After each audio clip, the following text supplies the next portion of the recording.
السلام عليكم ورحمة الله وبركاته. كسو دوادا أخيارتي إدغي سنيساي كانال كينا فكرة ganacsi. midkee ayaa muhiimsan maalgelinta ama qorshe ganacsi oo fadhiya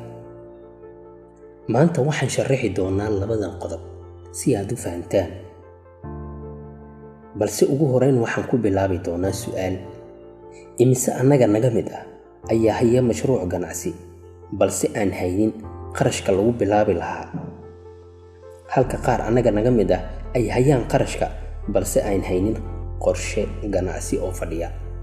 waxaan dhihi karaa waa laba qof oo midba midka kale baahidiisa dabooli kara haddii aan ku bilaawno labadan qodob mid ka mid ah oo ah maalgelinta waa caqabadda ugu yar ee kaa hor istaagaysa in uu guulaysto mashruucaaga ganacsi haddii aad haysato qorshe ganacsi oo fadhiya oo aad ku samaysay daraasad waxaa si fudud u heli kartaa maalgelinta dhan waliba ha noqotee sidoo kale waxaad heli kartaa dad shirka kula noqdo hal abuurkaaga ganacsi haddii uu yahay mid fadhiya oo u dhammaystiran macluumaadka looga baahan yahay oo qanci kara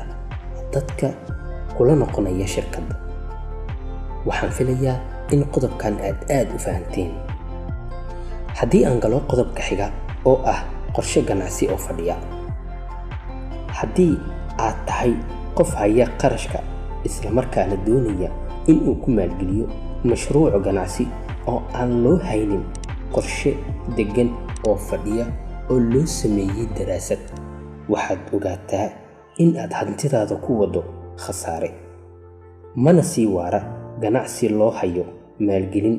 balse aan loo haynin qorshe dhammaystiran ogsoonow maalgelinta mashruucaaga ma ahan caqabadda kaa hor istaagaysa in aad bilowdo hal abuur ganacsi ee caqabadda dhabta ah waa inaadan daraasad ku samaynin mashruucaaga ganacsi ee aad doonaysid inaad suuqa ku soo gasho aad ayaad u mahadsantihiin